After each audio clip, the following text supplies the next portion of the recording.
ایک ایسی رات جو 1000 مہینوں سے بہتر ہے۔ رات کی تاریکی میں جب ساری دنیا سکون میں تھی، آسمانوں پر ایک نورانی لمحہ طلوع ہو رہا تھا۔ یہ کوئی عام رات نہیں تھی، یہ وہ رات تھی جس میں رحمت کے دروازے کھول دیے گئے، فرشتے زمین پر نازل ہو رہے تھے اور ایک عظیم معجزہ رونما ہو رہا تھا۔ یہ وہ رات تھی جب اللہ تعالیٰ نے انسانیت کی ہدایت کے لیے اپنا آخری اور سب سے عظیم پیغام نازل کیا۔ یہ شب قدر تھی، وہ رات جس کا ذکر خود قرآن میں کیا گیا ہے، وہ رات جو 1000 مہینوں سے بہتر ہے۔ بسم اللہ الرحمن الرحیم۔ محترم سامعین و ناظرین، السلام علیکم۔ یہ واقعہ ہے قرآن کے نزول کا، جبرائیل علیہ السلام کی آمد کا، اور ایک ایسی رات کا جس نے دنیا کو ہمیشہ کے لیے بدل دیا۔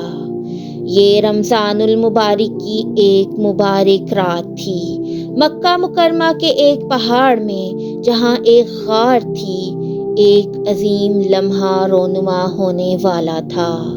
غار حرا میں اللہ کے نبی حضرت محمد صلی اللہ علیہ وسلم عبادت میں مشغول تھے، اور پھر اچانک ایک زبردست روشنی نے غار کو منور کر دیا۔ حضرت جبرائیل علیہ السلام، جو اللہ تعالیٰ کے سب سے مقرب فرشتوں میں سے تھے، زمین پر اترے۔ انہوں نے نبی صلی اللہ علیہ وسلم کو سینے سے لگایا اور کہا، اقرأ، پڑھیے۔ نبی صلی اللہ علیہ وسلم نے گھبرا کر جواب دیا، ما انا بقاری، میں نہیں پڑھ سکتا۔ جبرائیل علیہ السلام نے دوبارہ پکڑ کر کہا، اقرأ، لیکن نبی صلی اللہ علیہ وسلم نے وہی جواب دیا۔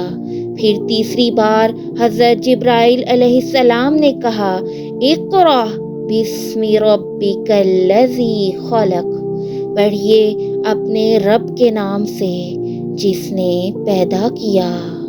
یہ قرآن کی سب سے پہلی وحی تھی جو شب قدر میں نازل ہوئی۔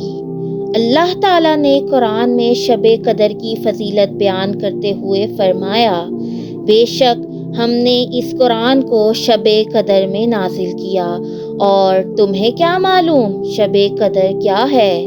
شب قدر 1000 مہینوں سے بہتر ہے۔ اس میں فرشتے اور روح جبریل اپنے رب کے حکم سے ہر کام کے لیے نازل ہوتے ہیں۔ یہ وہ رات ہے جو سراسر سلامتی ہے طلوع فجر تک۔ سورہ قدر آیت نمبر 1 سے 5 تک۔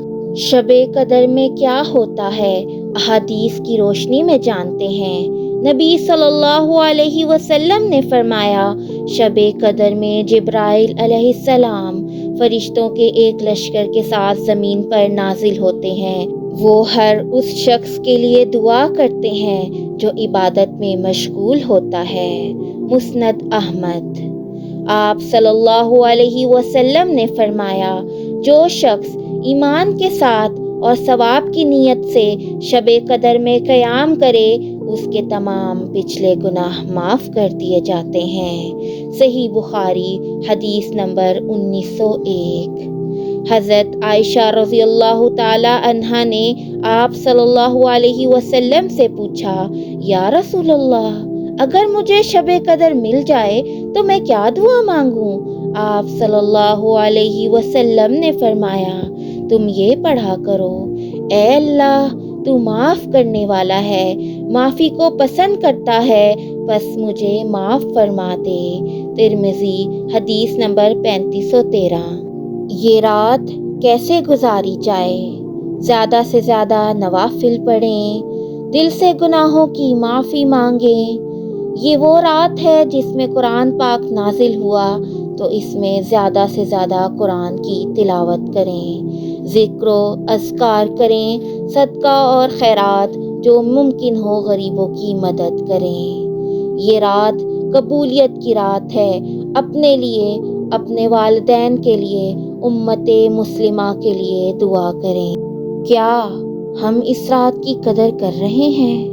شب قدر صرف ایک رات نہیں، یہ اللہ کی طرف سے ایک انمول تحفہ ہے۔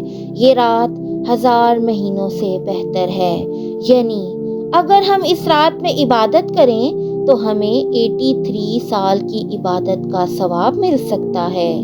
لیکن سوال یہ ہے، کیا ہم اس رات کی حقیقت کو سمجھتے ہیں؟ کیا ہم اپنی زندگی میں اس رات کو اتنی اہمیت دیتے ہیں جتنی کہ اس کا حق ہے؟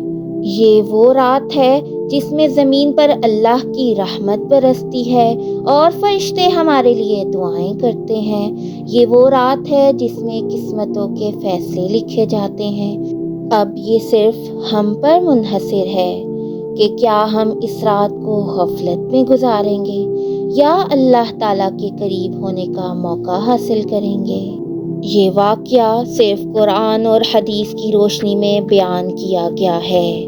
اگر آپ کو ہمارے چینل پر ایسے واقعات پسند آتے ہیں تو ہمارے چینل کو لائک، شیئر اور سبسکرائب ضرور کیجیے گا، اور اپنی رائے کا اظہار ضرور کیجیے گا کہ آپ اس رات کو کیسے گزاریں گے۔ اللہ ہم سب کا حامی و ناصر ہو۔ جزاک اللہ۔